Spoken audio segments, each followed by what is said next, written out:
네, 오늘은 이사야 61장 1절부터 11절까지 하나님의 말씀 나누겠습니다.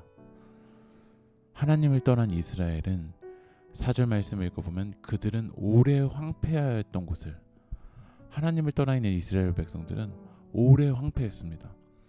여러분도 하나님과 영적으로 무너진 곳이 오래 황폐하여지지 않았습니까?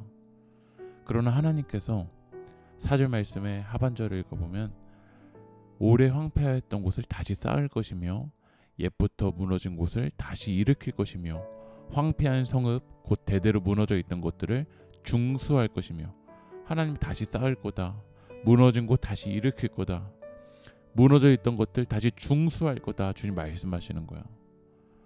어떻게 황폐하고 무너진 곳이 다시 일으키고 회복될 수 있을까요?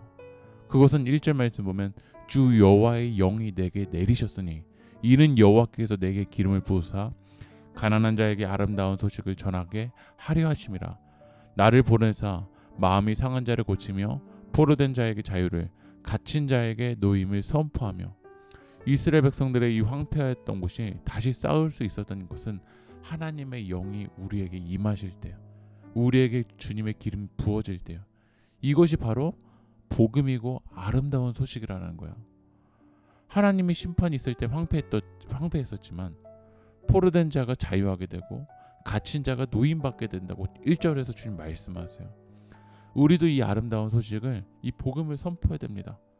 예수 그리스도를 통해서 포로된 우리가, 황폐했던 우리가 이 죄와 사망의 어둠의 권세에서 노임받고 갇힘에서 자유하게 된다. 하나님의 영이, 성령이 우리에게 임하실 때 이런 일들이 가능하게 된다라는 거예요. 하나님의 영이 임하니까 3절에 무릇 시온에서 슬퍼하는 자에게 화관을 주어 그 죄를 대신하며 기쁨의 기름으로 그 슬픔을 대신하며 찬송의 옷으로 그 근심을 대신하고 그들의 의의 나무 곧 여호와께서 심으신 그 영광을 나타낼 자라 일컬음을 받게 하려 하심이라. 대신한다, 대신한다, 대신한다. 계속 반복적으로 주님 말씀하세요. 슬퍼하는 자에게는 이 화관, 꽃의 관을 주시고 이 제 슬픔에 있는 자들에게는 기쁨의 기름으로 대신해 주시고, 슬픔이 찬송의 옷으로 대신되는 일들이 일어난다라는 거예요. 그것이 가능하게 되는 건 하나님의 영광이 임할 때. 오늘 대신한다, 대신한다. 이 죄와 사망의 어둠에서 갇힘에 있는 여러분들이, 황폐한 가운데 있는 여러분들이 기쁨의 옷으로 대신하게 되는 일들이 일어나길 축복합니다. 그리고 이스라엘에 하나님이 사명을 주세요. 그 사명은 6절에 오직 너희는 여호와의 제사장이라 일컬음을 받을 것이라. 하나님의 제사장, 하나님의 봉사자라는 그런 사명을 주세요.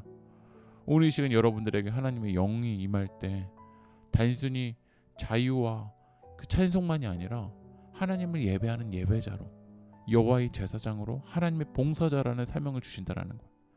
그 사명을 우리들이 감당해야 돼요. 그 하나님의 영이 임하고 하나님을 예배하는 제사장으로 세워질 때 10절 말씀 보면 내가 여호와로 말미암아 크게 기뻐하며 내 영혼이 나의 하나님으로 말미암아 즐거워하리니 이는 그가 구원의 옷을 내게 입히시며 공의의 겉옷을 내게 더하심이 신랑이 사모를 쓰며 신부가 자기 보석으로 단장함 같게 하셨습니다. 하나님으로 말미암아 기쁘고 즐거워하게 된다라는 거야. 우리의 진정한 기쁨과 즐거움은 하나님으로부터 주어집니다. 하나님이 그 구원의 옷을 입혀주실 때 가능하게 돼요. 이 복음, 이 아름다운 소식을 우리는 세상에 전해야 돼요. 죄와 사망의 어둠의 권세에서 눌려있는, 갇혀있는 영혼들에게 주님이 우리의 진정한 구원자이다, 주님이 우리에게 구원의 옷을 입히신다, 여호와의 제사장으로 부르셨다. 우리는 이 복음을, 이 사명을 선포해야 될 줄 믿습니다.